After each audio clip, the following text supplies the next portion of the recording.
గుచ్చే గుచ్చే చూపులతో చంపేస్తున్నావే, విచ్చే విచ్చే నవ్వుల్లో ముంచేస్తున్నావే, పిచ్చి పిచ్చి ఊహల్లో తిప్పిస్తున్నావే, బుజ్జి బుజ్జి ఎంతెంతో ముద్దస్తున్నావే. నీ గుండెలో ఉందామని, నీ మాటలే విందామని వెంటే పడి వచ్చానులే, నీతో ఉండిపోదామని. నువ్వే కావాలే, నువ్వే కావాలే, నువ్వు నీ నవ్వు నాకే కావాలే, ఇంకో జన్మైనా నువ్వే కావాలే, ఇంతే నాకింకేం కావాలే. గుచ్చే గుచ్చే చూపులతో చంపేస్తున్నావే, విచ్చే విచ్చే నవ్వుల్లో ముంచేస్తున్నావే, పిచ్చి పిచ్చి ఊహల్లో తిప్పిస్తున్నావే, బుజ్జి బుజ్జి ఎంతెంతో ముద్దస్తున్నావే.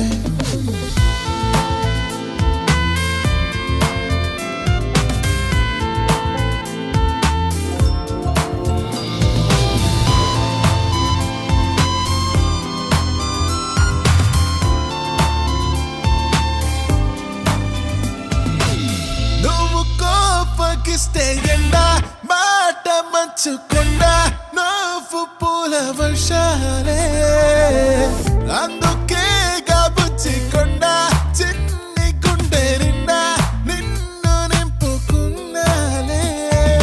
పోవతే నన్ను దిలి, పోవతే చెయ్యదిలి, పోవతే ఓ జాబిలి, నీవెన్నెలంతా నాపై చల్లి, నిన్నే చూస్తూనే ప్రేమే పుట్టిందే, నీతో నా ప్రాణం చెంటే.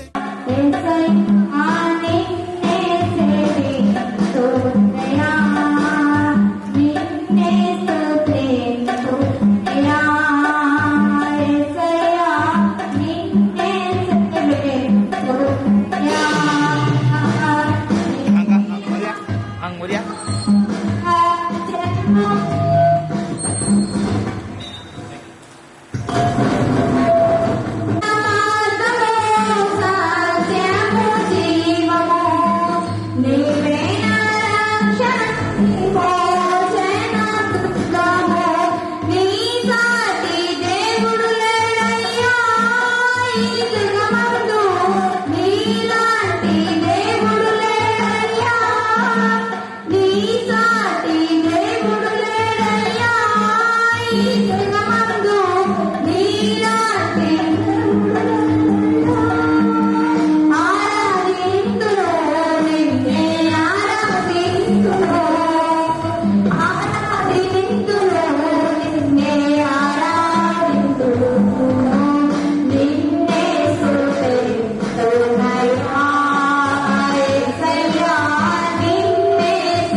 Chicago.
उजाला है ये चमकते नहीं बेचारा चमका ना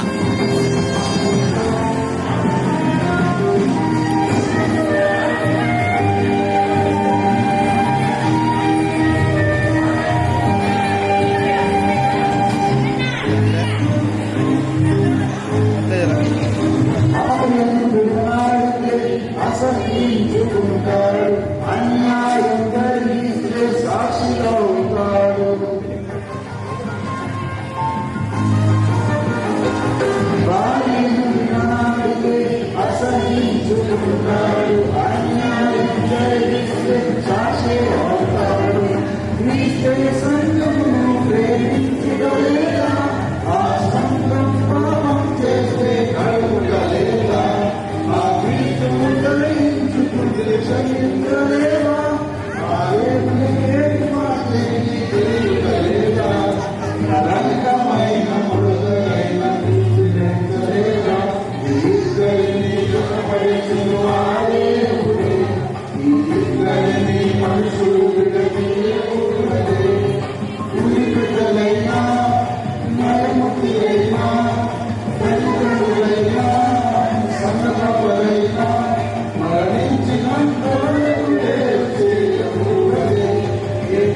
చేయడానికి వైజాగ్ నుంచి దైవజనులు వచ్చి ఉన్నారు కాబట్టి మనం వారిని ప్రేమతో మరి స్టేజ్ చేసి ఆహ్వానిద్దాం. వారు వస్తూ ఉన్నాం తప్పకుండా.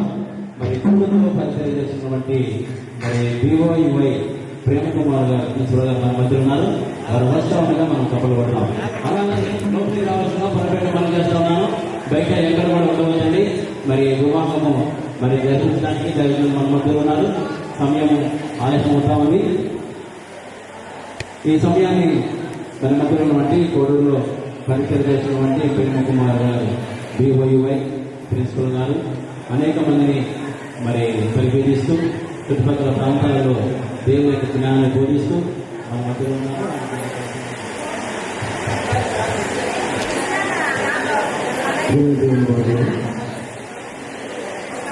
కోవూరి నారాయణ కుమార్ ఆయన వచ్చి బయటి వివాహ మహోత్సవం చేసినటువంటి దేవుని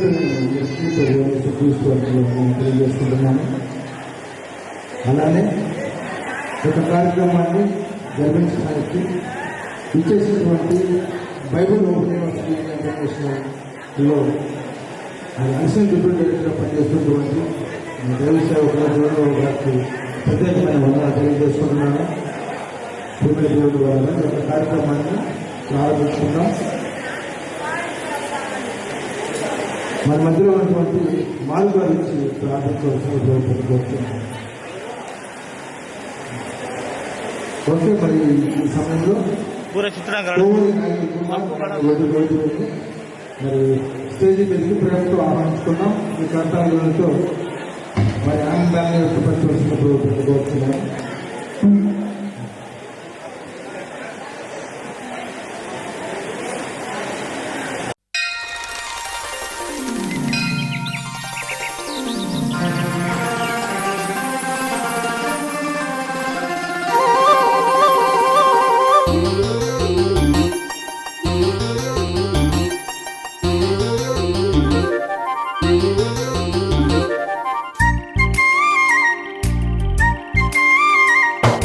కోటి తారల కాంతి ధారల నేలకొచ్చిన కన్నె మేనక గుండె గూటిలో పల్లె పాటల పల్లవించనా ప్రేమ నాయక.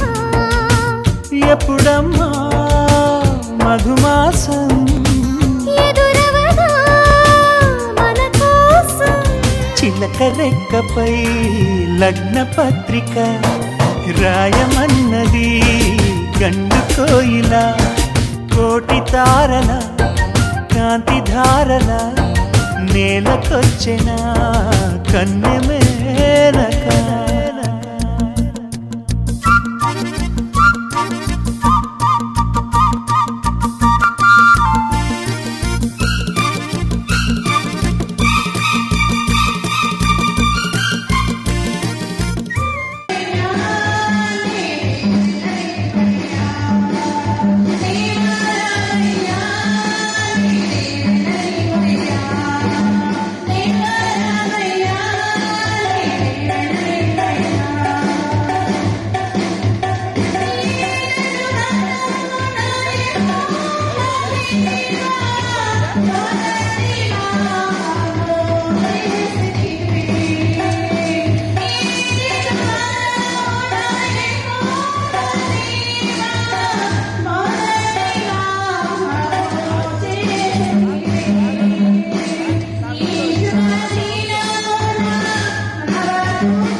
వందనాలు.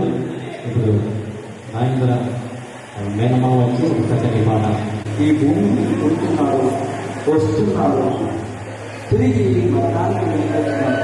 ఈ మధ్య కాలంలో ఏది జరుగుతుందంటే ఎవరికి తెలియదు.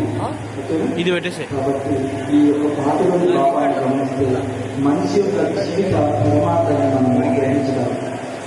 దయచేసి అందరూ విని శ్రద్ధగా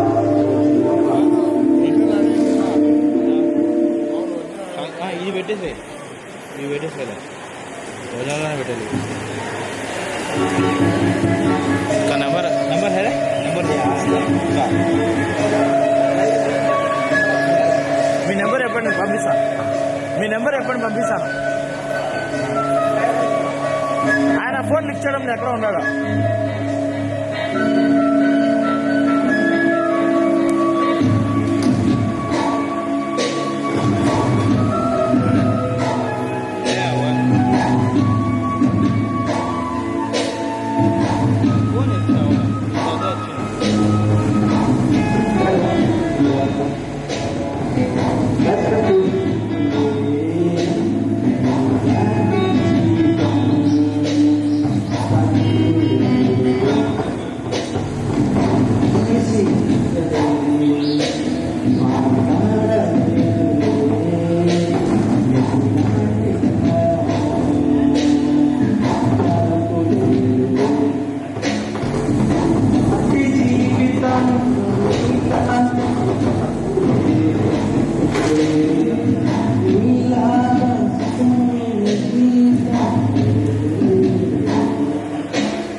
ఏదన్నా చేసుకోవడం 2 మార్క్స్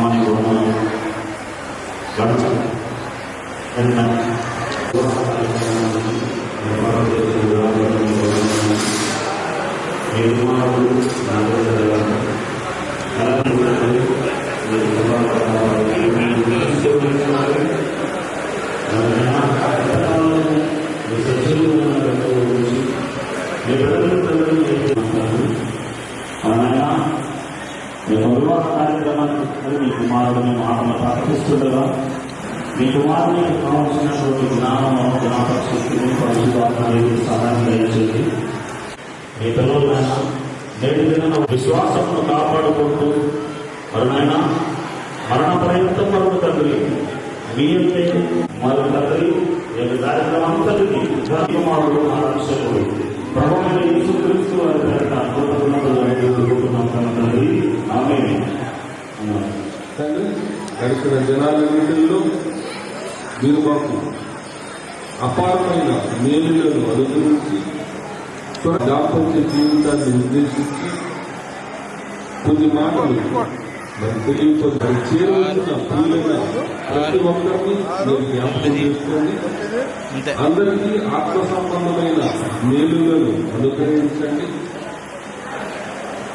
మరి నువ్వును కర్మ సత్యాన్ని గ్రహించి సత్యమైన మార్గంలో అందరూ నడవగలుగుతూ కృపను చూస్తూ దాని వివాహానికి సిద్ధముగా ఉన్నటువంటి నాగేంద్ర కుమార్ గౌతమిని మరి మీరు ఆశీర్వదించాలని ప్రార్థిస్తూ ఈ ప్రార్థన యేసుక్రీస్తు వారి అమూల్యమైన నామములో అడిగి వేడుకుంటున్నాం తండ్రి. ఆమేన్. 40 మంది వస్తారు అక్కడ 40 మంది ఉంటారు. మా నిశ్శబ్దంగా ఉండాలి, దయచేసి కొద్ది నిమిషాలు. మా పిల్లలు ముందు కూర్చున్న పిల్లలు ప్రెగ్నెంట్ ఉండడానికి మాట్లాడకూడదు. స్త్రీలైన దేవుడు వల్ల మరి ఈరోజు వివాహం యొక్క ప్రాధాన్యత ప్రపంచవ్యాప్తంగా ఉన్న వాళ్ళలో ఎంతమందికి తెలుసు అని అంటే సరిగ్గా ఎవరికి తెలియదని చెప్పాలి.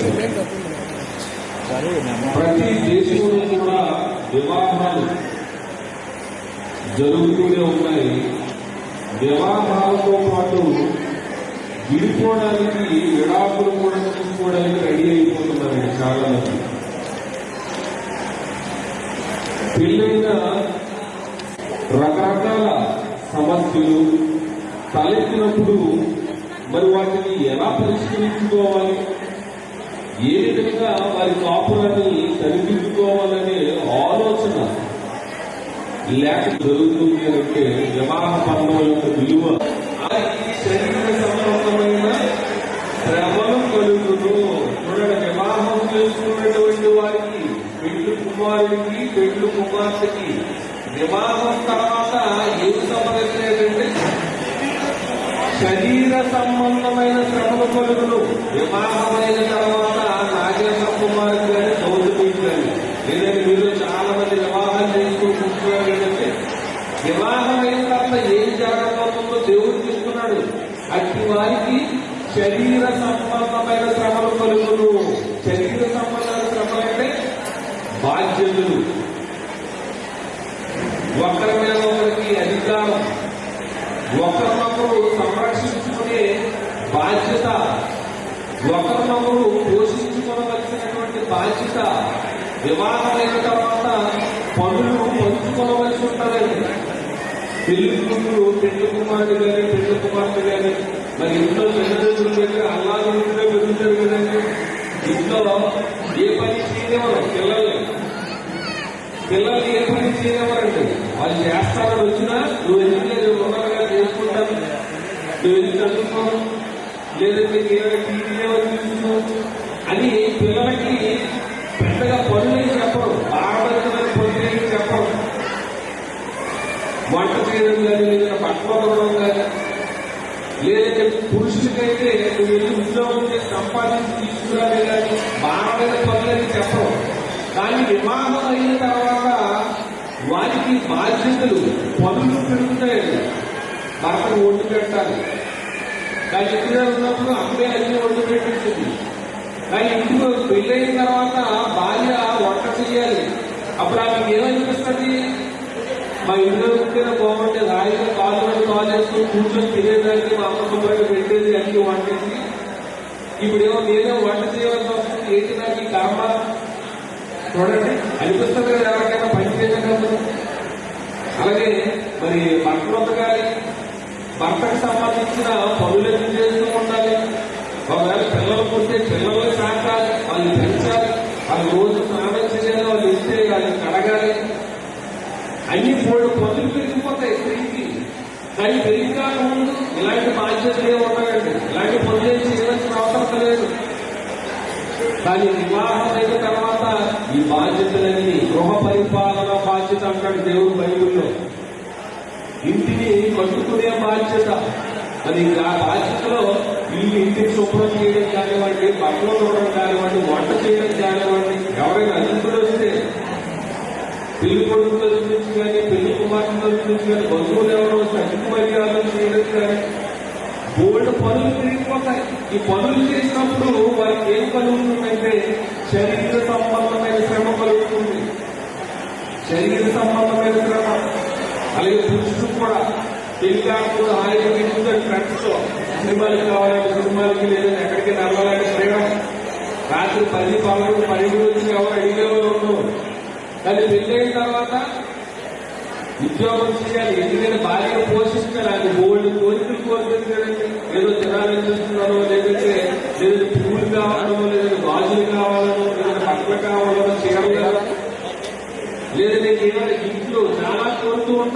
భార్యలు. మరి వారి కోరికలు తీర్చాలి అని అంటే భర్త దగ్గర డబ్బులు ఉండాలి కదండి. మరి డబ్బులు రావాలంటే సంపాదన, ఉద్యోగం చేయాలి, కష్టపడి పని చేయాలి. సమయం దొరకదు, ఫ్రెండ్స్ తో కలిసి తిరుగుదామంటే కుదరదు. ఆవిడ పెళ్లి కొడుకు ఏమనిపిస్తుంది, ఏంటి పెళ్లి అయిన తర్వాత నాకు అన్ని కష్టాలే వచ్చేస్తే, ఇంతకుముందు ఫ్రీగా ఉండేవాడిని, హాయిగా ఫ్రెండ్స్ తో ఆడుకునేవాడిని, తిరిగేవాడిని, సినిమాకి వెళ్ళేవాడిని, ఇప్పుడు కుదరట్లేదు. పొద్దున్న నుంచి రాత్రి వరకు ఉద్యోగం చేయాలి, పని చేయాలి అని మనసులో ఒక రకమైన ఫీలింగ్ కలుగుతుంది. అందుకే దేవుడు ముందుగానే చెప్తున్నాడు, వివాహం అయిన తర్వాత మీరు ఎలా ఉండబోతున్నారు అనేది ముందుగానే చెప్పాడు. చూడండి, మరలా మాట్లాడాలి 28వ వచనం. అన్ని జరుగుతూ ఉంటాయి కదండి, ఇవన్నీ శరీర సంబంధమైన శ్రమలు. వాటి గురించి చెప్తున్నాడు. పెళ్లి తర్వాత జరగబోయేది ఇవన్నీ మీకు ఎదురవుతాయి. కాబట్టి ముందుగానే దేవుడు హెచ్చరించి తెలియబోతున్నాడు. పెళ్లి చేసుకున్నందుకు ఇప్పుడు సంతోషమే, కానీ పెళ్లి జరిగిన తర్వాత బాధ్యతలు పెరుగుతాయి. ఆ బాధ్యతలు నెరవేర్చుకోవాలి అంటే శ్రమలు పెరుగుతాయి. కష్టపడి పని చేయాలి, ఇంట్లో పని చేయాలి.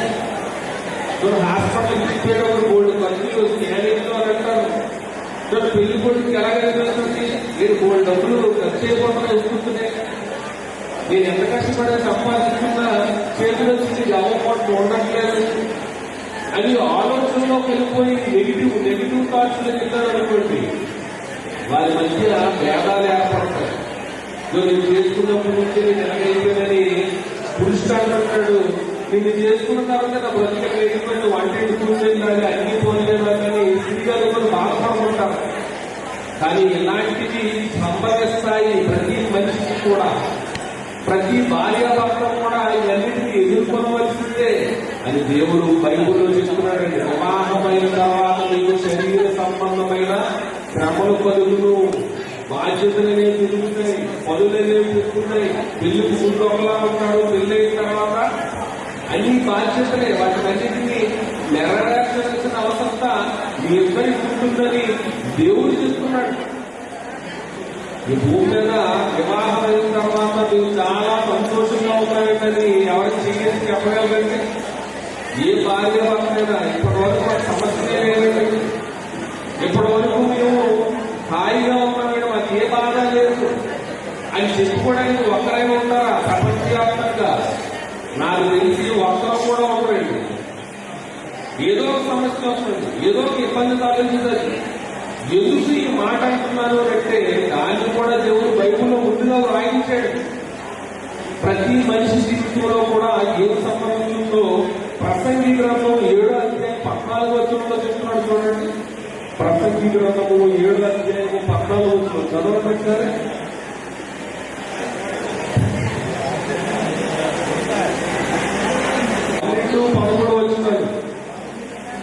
తాను నిలుచున్నానని తలంచుకున్నవాడు పడకుండానట్టు జాగ్రత్తగా చూసుకున్నవాడు.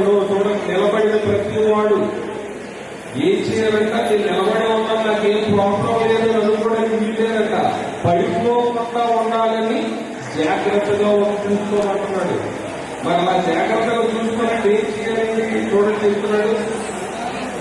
సాధారణముగా మనుషులకు కలిగి శోధన తప్ప మరి ఏది మీకు సంబంధం లేదు. చూడండి, భార్యాభర్తల మధ్య కానీ కుటుంబ సభ్యుల మధ్య కానీ సాధారణ సమస్యగా వస్తాయట, పరిష్కారం లేని సమస్యలు రావట. మరి సాధారణమైన సమస్యలు వచ్చినప్పుడు ఏం చేయమంటున్నాడండి? చదవండి, దేవుడు నమ్మదగిన వాడు, మీరు సహింపగలిగినంత కంటే ఎక్కువగా ఆయన మిమ్మల్ని శోధింపబడవీయుడు. చూడండి, మనం సహించగలిగినంత కంటే ఎక్కువ శోధన రాదంట. మనకు సంభవించే బాధలన్నీ మనం గెలవగలిగేదే, మనం జయించగలిగేదే, మనం తొట్టుకొని నిలబడగలిగే శోధనలే వస్తాయట, అలాంటి సమస్యలు వస్తాయట. దానికి మించి ఏమి రావంటున్నాడు దేవుడు. అంతేకాదు సహింపగలుగుటకు ఆయన శోధనతో కూడా తప్పించుకున్న మార్గంలో కూడా కలుగు చేయను. చూడండి, శోధనతో పాటు తప్పించుకునే మార్గం, ఆ సమస్యను పరిష్కరించుకోగలిగిన మార్గాన్ని కూడా దేవుడు చెప్తాడండి. కానీ ఆలోచించాలి, యోచించాలి. యోచిస్తేనే సమస్య పరిష్కారం జరుగుతుంది. అప్పుడే భార్యాభర్తల మధ్య సమస్యలనే ఉండవు. అప్పుడు వారు జీవితాంతో సంతోషంగా ఉండగలరండి. కానీ ఇవన్నీ ఎవరికి తెలుసు? ఎవరికి తెలియదండి. ఇదో బైబిల్లో దేవుడు రాయించాడు కాబట్టి మనం చదివి తెలుసుకున్న ముందుగా మన కుటుంబాల్లో ఎలాంటి సమస్యలు వచ్చినప్పుడు వాటిని ఈజీగా ఎదుర్కోగలుగుతున్నాం. దేవుడు ముందే చెప్పాడు కదా, బైబిల్లో రాయించాడు కదా, పెళ్ళైన తర్వాత ఇలా జరుగుతుందని, సమస్యలు వస్తాయని, శ్రమలు వస్తాయని, తల్లిదండ్రులు విడిచిపెట్టి భార్యను హత్తుకుంటాడని, సమస్యలు వచ్చినప్పుడు యోచించాలని, ఏదైనా శోధ వస్తే తప్పించుకోవడానికి మార్గాన్ని కూడా దేవుడే ఇస్తానని. కొన్ని మాటలన్నీ చదివిన వారికి ఏ సమస్య వచ్చినా పర్లేదు ధైర్యం ఎదుర్కొంటారు. ఎందుకంటే నాకు అండగా దేవుడు ఉన్నాడు, దేవుడు వాక్యం ఉంది అని ధైర్యంగా నిలబడతారు. అలా నిలబడిన వాళ్ళు ఎక్కువగా క్రైస్తవులే ఉంటారండి. ఎందుకంటే వాళ్ళు బైబిల్ చదువుతారు, బోధకులు చెప్పిన మాటలు వింటారు. వాటిని విని వారి జీవితాల్లో ఎదురయ్యే సమస్యలను పరిష్కరించుకుంటారో సంతోషంగా ఉంటారు. కానీ బైబిల్ తెలియని వారికి, బైబిల్ పై అవగాహన లేని వారికి వారి జీవితంలో ఏం జరగదు.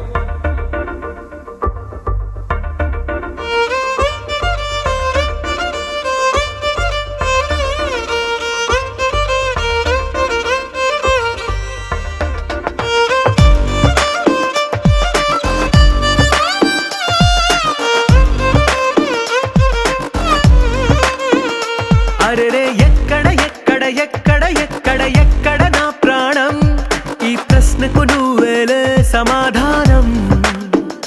అరెరే ఎప్పుడు ఎప్పుడు ఎప్పుడు ఎప్పుడు నీతో నా పయనం, ఈ ప్రశ్నకు బదులేగా ఈ నిమిషం. మాటల్లే మరిచే సంతోషం, పాటలే